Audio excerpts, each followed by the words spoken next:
नमस्कार, मैं हूं भूषण। आप देख रहे हैं द न्यूज़ 9X। आज 30 दिसंबर 2020 है। 30 दिसंबर 2020 की बड़ी खबरें क्या है? देश में कोरोना का कुल आंकड़ा 1,02,42,000 हो गया। इनमें से 98,28,161 लोग अब तक स्वस्थ हो चुके हैं। कोरोना से मरने वालों की संख्या 1,48,000 हो गई है। इधर बिहार में अब तक कुल कोरोना संक्रमितों का आंकड़ा 2,51,926 हो गया है। इनमें से 2,45,828 संक्रमित स्वस्थ हो चुके हैं। कोरोना अपडेट से खबरों की शुरुआत हम इसलिए करते हैं कि कोरोना अभी खत्म नहीं हुआ है। हमें अभी भी कोरोना को लेकर पूरी एहतियात बरतनी है। हमारी थोड़ी सी भूल हमें खतरे में डाल सकती है। इसलिए इंसान से इंसान की 2 गज की दूरी और मास्क है जरूरी का पालन करें। इस बीच आपको हम बता देते हैं कि लखीसराय जिले में पिछले 24 घंटे में 10 नए कोरोना पॉजिटिव मिले हैं। इस प्रकार लखीसराय में कुल संक्रमितों का आंकड़ा 3,672 हो गया। इनमें 3,641 मरीज स्वस्थ होकर घर लौट गए हैं। अभी वहां पर 31 मरीज एक्टिव हैं, जिनका इलाज होम आइसोलेशन में चल रहा है। कोरोना संक्रमण के फैलाव को रोकने के लिए केंद्र सरकार द्वारा जारी किए गए दिशा निर्देश की अवधि बढ़ाकर 31 जनवरी 2021 कर दी गई है। गृह विभाग ने इसके पालन के लिए कड़ा निर्देश भी जारी कर दिया है। अब चलते हैं, जानते हैं बिहार की राजनीति में क्या कुछ हो रहा है। बिहार विधानसभा चुनाव 2020 संपन्न हुए करीब 2 महीने बीत चुके हैं। इस बीच अरुणाचल प्रदेश के मामले के बाद भाजपा और जदयू के रिश्ते में खटास आई है, जिस पर राजद पूरी तरह नजर बनाए हुए है।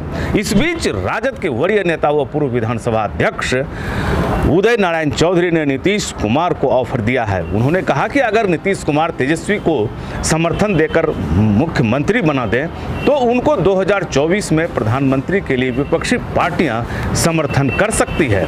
वे दिल्ली की राजनीति करें।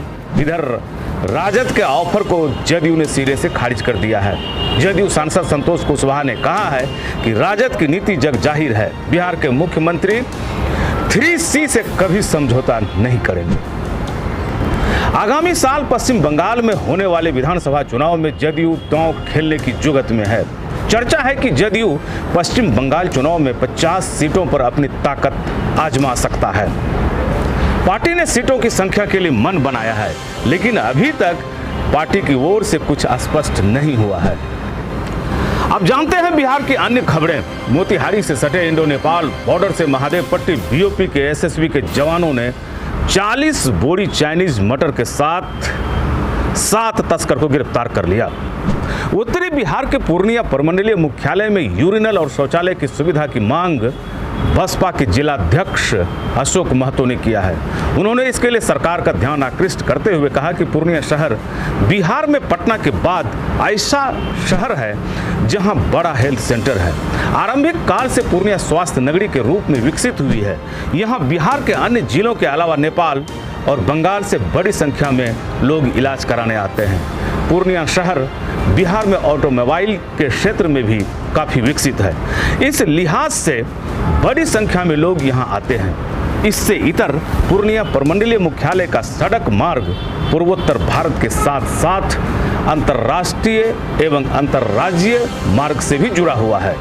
ऐसे में लोग बड़ी संख्या में आते हैं। कहना अतिशय नहीं होगा कि शहर में सार्वजनिक शौचालय की कमी है। बिहार के राजधानी पटना में नए कृषि कानूनों के विरोध में आंदोलन कर रहे किसान संगठन के सदस्यों पर पुलिस ने लाठी चटका दी।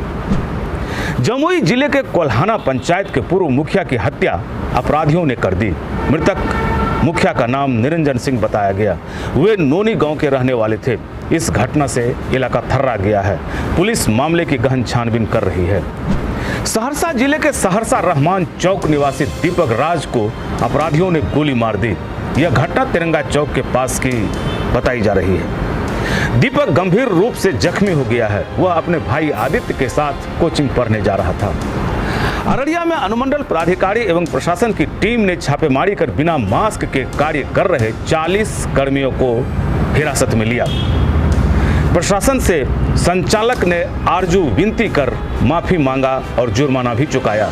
इसके बाद सभी कर्मियों को छोड़ा गया। इससे आसपास हड़कंप मच गया। भागलपुर के बिहारीपुर में मिट्टी की पुरानी दीवार गिरने से एक महिला की मौत हो गई।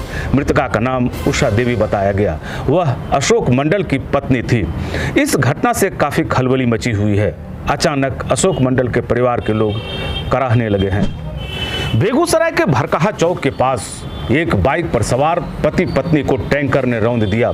इस घटना में पत्नी पूजा देवी की घटनास्थल पर ही मौत हो गई, जबकि पति मोहन सहनी गंभीर रूप से घायल हो गया।